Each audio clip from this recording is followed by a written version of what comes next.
Hey friends, today I'm going to show you how I made these deep envelope pillow slip covers for the throw pillows that I'm using for our master bedroom and for our living room at the new house. First, I'm going to show you how I made the throw pillow slip cover for my bed using one piece of fabric. It's really simple. Let's get started. So the first thing you're going to do is measure your pillow insert. Then you're going to take the width of your pillow and you're going to double it and add 6 inches. This will allow for coverage for the front of your pillow, the back, the overlap, and the hem. Then you're going to add 1 inch to the height of your pillow. This will give you a 1/2 inch seam allowance for the top and the bottom. For example, if your pillow insert is 18 inches by 18 inches, then you would make the width of your fabric 40 inches and the height of your fabric 19 inches.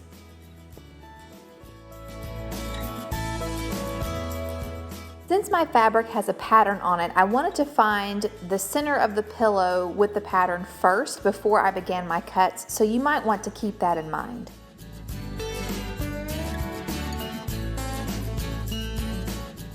Once my fabric was cut and I was ready to pin my hem, I went ahead and put the pillow insert back onto the fabric. Again, just making sure that I had my pattern on the front of the pillow right where I wanted it. Now it's time to pin your hem and time to sew.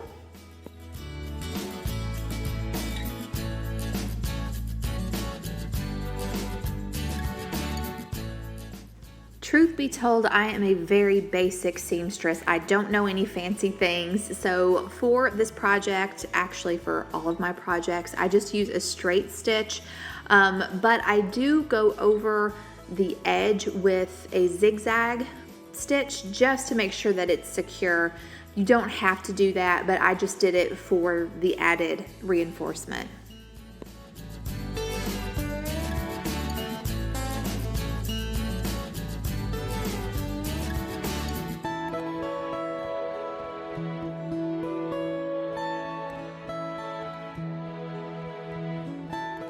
Once I had those 2 sides hemmed up, it was time to hem up the other 2 sides and finish the pillow. So before I did that, I wanted to just get the layout and make sure that I had enough room to cover the pillow and to have an overlap.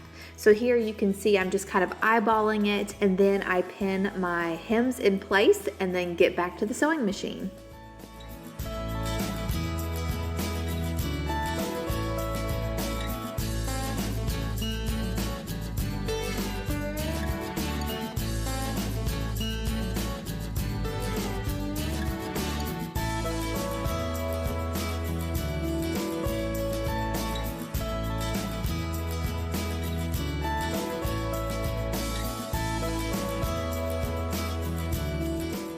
After you've sewn up your sides, you're going to use your scissors or a rotary cutter in my instance, and you're going to clip the corners. Careful not to cut into the stitching, but you just want to clean up those edges so that way when you turn it inside out, it's not bulky and it's just a really nice clean corner. And then the same thing here, any excess fabric that I have, I'm just trimming it off. Now for the moment of truth, I am turning my slipcover inside or right side out, inside out, right side out. To see how it looks, and I'm just using some scissors to poke the corners out. I do switch to a chopstick when I'm doing my other pillows because chopsticks don't go through your fabric. I learned the hard way.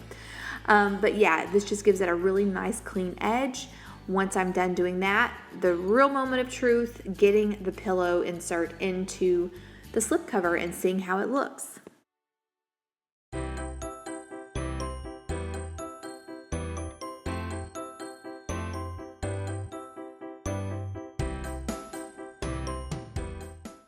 The whole time I was getting the pillow in the slipcover, I was going, please fit, please fit, please fit. I have to tell you again, everything is very basic and not always perfect, but you guys, look, it turned out and I am so excited. It's not perfect by any means, but I love it.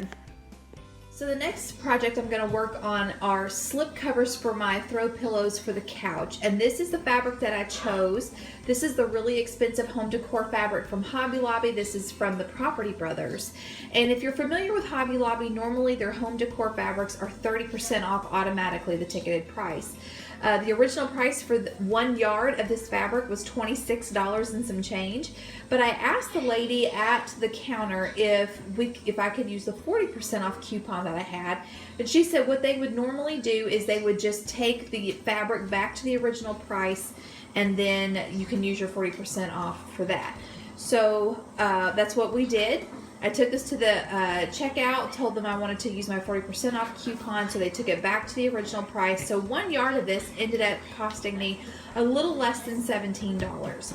Now I knew that 1 yard was not going to be enough to cover my throw pillows, so I was trying to figure out an inexpensive way to make it stretch. So what I did was I knew that I had a navy blue sheet. This is a bed sheet, a flat bed sheet. I knew I had one. We use this, for guests or whatever. And I thought, well, if I use that for the back and I use my pretty fabric for the front, I can make this stretch a little farther. So that's what I'm going to do, you guys. I am going to use this fabric for the front of my throw pillows, and this is going to be the back. So let's get started. This project is going to be a little bit different because I'm using 2 different fabrics instead of 1 like last time. But just like last time, we're going to start by measuring our pillow insert. For the front panel, the side that you're going to see, the decorative side, you're going to take the measurements of your pillow insert and add 1 inch to the width and to the height to allow for 1/2 inch seam allowance on all sides. There will be 2 back panels.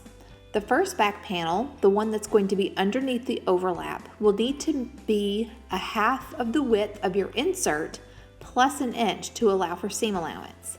The height will be the same height as your insert, but with 1 inch for seam allowance. The back panel that will overlap needs to be 1/2 the width of your insert plus 4 inches. Your height will be the same height of your insert plus 1 inch for seam allowance. Don't freak out, I'm going to show you a picture. So since I'm a visual learner, I know there are other visual learners out there, so I'm actually going to draw you a picture so you can see exactly what I'm talking about when it comes to the measurements. So we're going to pretend like our insert, wow, I'm really bad at this one-handed, is 18 by 18, okay? So that means that your front panel, the decorative part that you're actually going to see, needs to be the same width and height with 1 inch added. So it's going to be 19 by 19 inches, okay? Now the back, again, is going to have 2 pieces. You're going to have the piece that goes under the overlap and then the overlap creating your envelope, right? So the piece that is going to be under the overlap is going to be 1/2 of your width, so 1/2 of 18 is 9, plus 1 inch added for seam allowance is 10, so it's going to be 10 inches across. And then it's going to be the same height with 1 inch added for seam allowance, making this side 19 inches, okay? So your front panel is 19 by 19. Your back panel for under the overlap is going to be 10 by 19. Your overlap piece is going to be a little bit wider. It's going to be, you're going to take 1/2 of the width of your insert, so 1/2 of 18 is 9, and then you're going to add 4 inches. So 9 plus 4 is 13. So the width of your overlap will be 13 inches, and then the height of your overlap will be your height of the insert plus 1 inch for seam allowance, so 19. So I'm going to put overlap. Okay, so then you should have 3 pieces, and one 19 by 19 piece, a 10 by 19 piece, and a 13 by 19 piece. So hopefully that gives you a visual, and hopefully that makes a little bit more sense. Now that my pieces are cut, it's time to pin it together. Now I'm using a sheet because it has a finished edge. I don't have to hem it, but if you're using regular fabric, you will need to hem the side that's going to be on the outside. But since I've can skip that step, I'm just laying that overlap piece right sides together on top of the front panel. Then once I have it in place, I'm going to add the other panel, which is going to be under the overlap. And when I get that in place, I'm going to pin all around the sides and take it to the sewing machine. So you can see I'm getting it all pinned together. Then I'm going to sew it all around the sides, 1/2 inch seam allowance on all sides. And then when I'm done, just like before, I'm going to trim the edges and get all the excess fabric off, and then stuff it with my pillow insert. So this is how they turned out. I am beyond thrilled and I cannot wait to see these in the new house. If you found this tutorial helpful at all, if I explained this in a way that you feel like you can do this at home, please let me know by hitting the thumbs up. If you're not subscribed already, we would love to have you to be part of our family. Like I said before, we are getting ready to move to a new house and we have a lot of great things planned and we can't wait to show you. We garden, we homeschool, we live off the land, we live on a tight budget, and we would love to have you subscribe. So that's all I've got for you guys today. Until next time.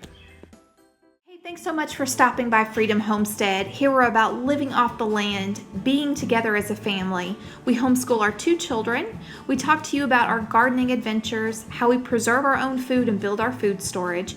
We live on a tight budget and we share with you our grocery hauls. I will even break out the cleaners and show you how I clean my house.